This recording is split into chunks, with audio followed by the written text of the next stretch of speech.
Then we move forward, and the next case is from Women's Cafe. It's run together with Tine and Red Cross, and we have two ladies presenting for us, and they have a lot of knowledge, a lot of experience, and their common field is health and nutrition.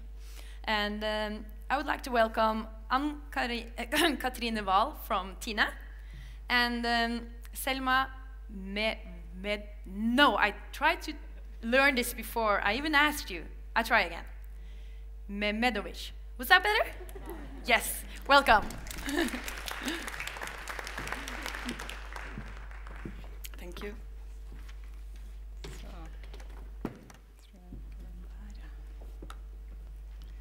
Yeah, Tine and Red Cross has been working together or cooperating for 10 years. And this shows our CEO, Stein Lise and Sven Mollekleiv. They met at the top of Galdhøpiggen. And then, after that, they signed a new 5-year agreement. So we have experienced that a long-term relationship is essential to a successful collaboration. But nutrition is also very important in our work. So our partnership with Red Cross is a part of the CSR program. And now we're going to talk about the minority women, and that's also why they have a very high risk of poorer health than ethnic Norwegians. A lot of health problems are related to diet and lack of physical activity. For example, is the risk of diabetes type 2 extremely high among the women with minority women. Also, Red Cross run 4 women cafes spread in Oslo. The cafes are free of charge, low threshold service for minority women. We opened the first cafe more than 10 years ago, and there is a steady increase of participants. The cafes are open in daytime for women who wish to meet other women and to receive practical or emotional support. The cafes strive to create a pleasant, including and diverse environment where they can meet new people, relax, or prepare tasteful food together. Many minority women struggle with health issues. So in recent years, the cafes have increased their promotion of both physical and psychological health amongst women. In the fall of 2010, Oslo Red Cross were approached by the Norwegian Red Cross to establish cooperation with Tine and their volunteers. Tine had expressed an interest in spreading information about nutrition and health issues in general to our cafes. This was warmly welcomed by us and the participants at the women cafes in Oslo Red Cross, as they had already voiced a wish to learn more about nutrition and healthy diets. The nutritionists from Tine were involved, and we started planning what would become an interesting meeting between them and our participants.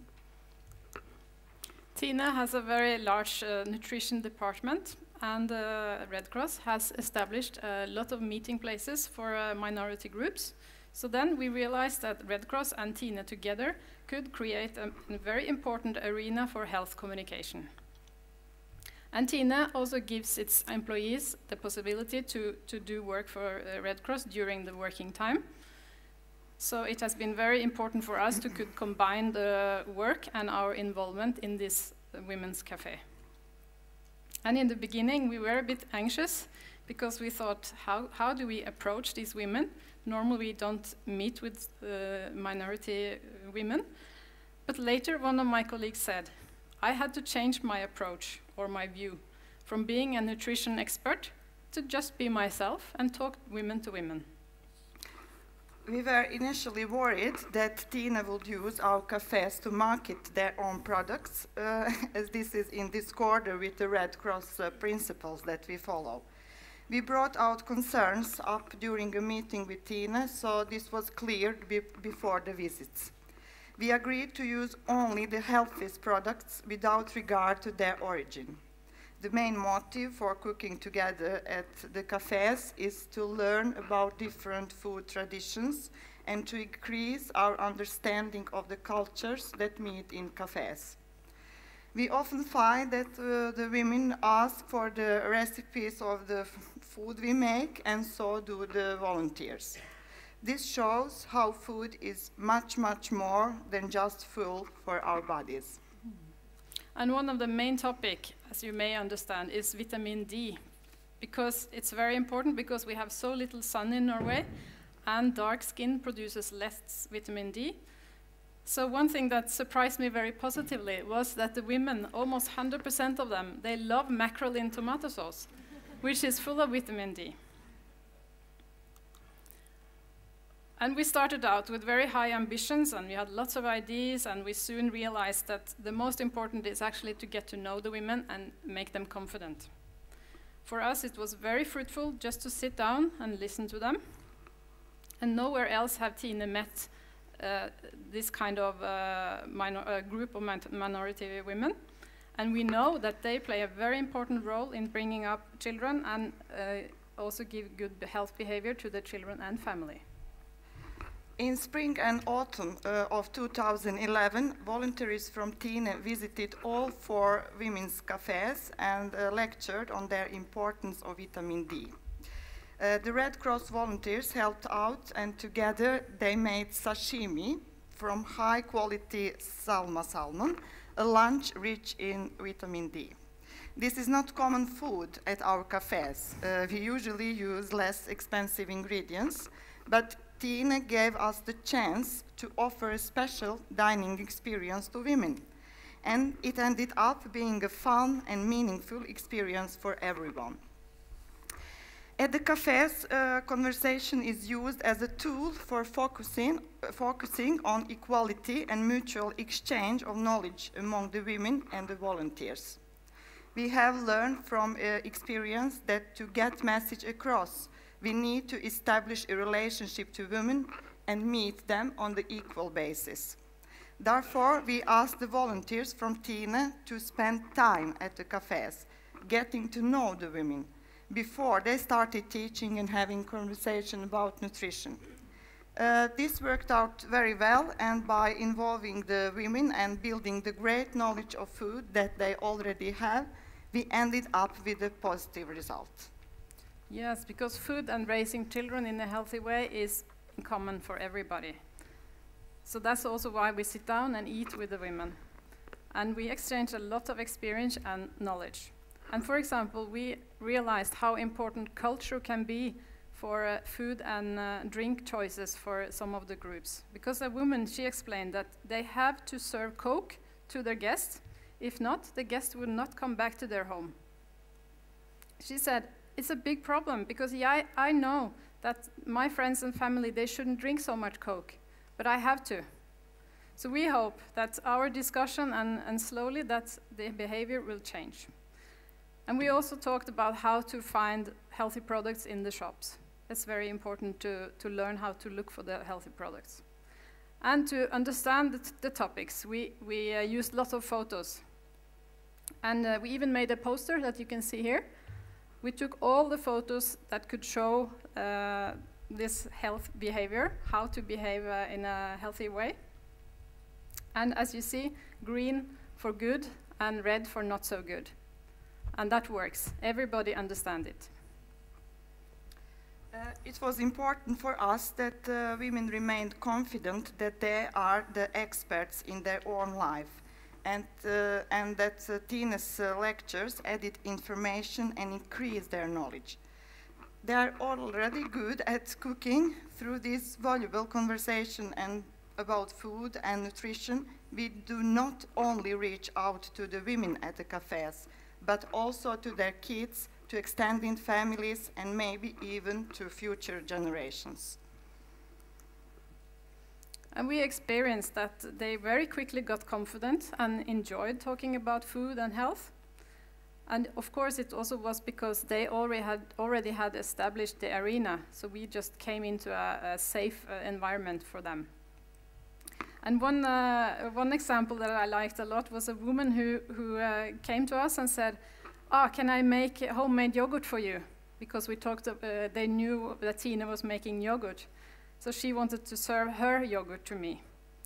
And she came the next time with homemade yogurt and served to the whole group and told proudly how she did, and that was many, many hours process. And we also had some discussions about halal. And a woman, she said, we used to buy and eat different types of yogurt, but after we met with Tine at the cafe, we realized that there is gelatin in some of the yogurt. So now gelatin is halal, so that's why we don't eat that anymore. And another thing that shows that the women trusted in us is that they came also with the results from the doctor. When we talked about vitamin D, they showed what the doctor had found out and all different kind of health issues. And the women, they said they felt so tired and they felt they had lots of pain, and we discussed their health problems. And they said the doctor has so little time, and it's difficult to understand what the doctor means. So, what have Tine learned from this collaboration? We have learned and got new perspective, new valuable insight, and also new insight about an important customer group. And this was a very good opportunity for us to meet with women we normally don't meet. And we realized that we have so much in common. And by meeting these women, we also reached their families and their friends and the whole society. So we really felt that our presence and knowledge was very valuable. Not only did women learn a lot about food and nutrition, I think the volunteers from Tine learned from women too. Just like it should be, we ended up with a positive exchange of information and ideas. The women benefited from Tine's expertise and vice versa. The importance of meeting places across cultures and learning from each other was confirmed yet again. Informal meeting places are important arenas for learning about Norwegian society, and for some of the women, much, much more. As like one woman said when we asked her opinion about the cafe, it's very good. All women came here with their problems. Some are single mothers, some are widows, and some are divorced. But when we get together, talking to each other, we forget our own problems. Only for a short while. A short while, not forever. Thank you.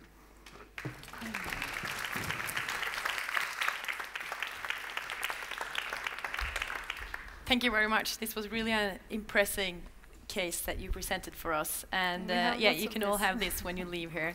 But I have one question. It's related to you and to you, because you definitely show us that you have learned a lot in Tine. But what I'm a little bit curious about is how do you take that knowledge from the cafe into your business?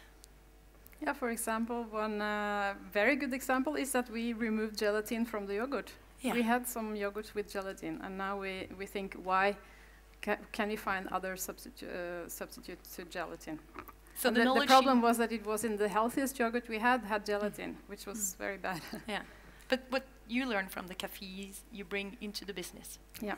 And we have the internet site. We have rewritten all the information about halal. We have having the view or the experience from the cafes. I can realize what with women, what did they say to me, and what kind of products do they like, and what yeah.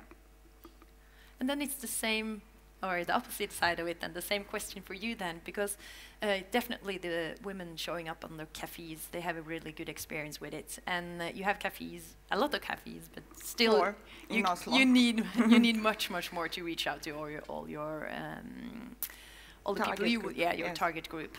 And how do you manage to take that knowledge from the cafes and those experience from the cafes out to all your target groups? We are cooperating with others.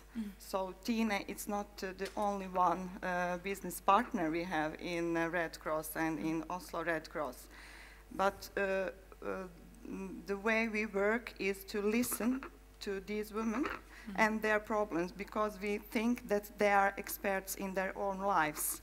And they can only, if they want it, really change their behavior.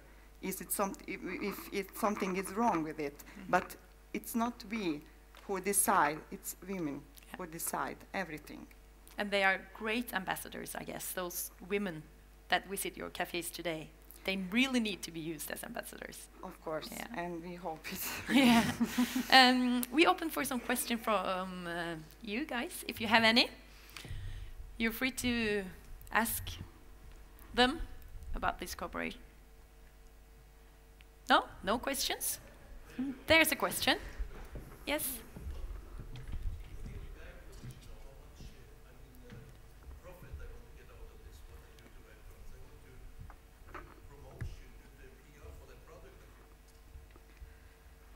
Do you understand the question? I'm not working in the marketing department, so I'm very happy I don't have anything to do with that. But of course, it is an important consumer group. Yes.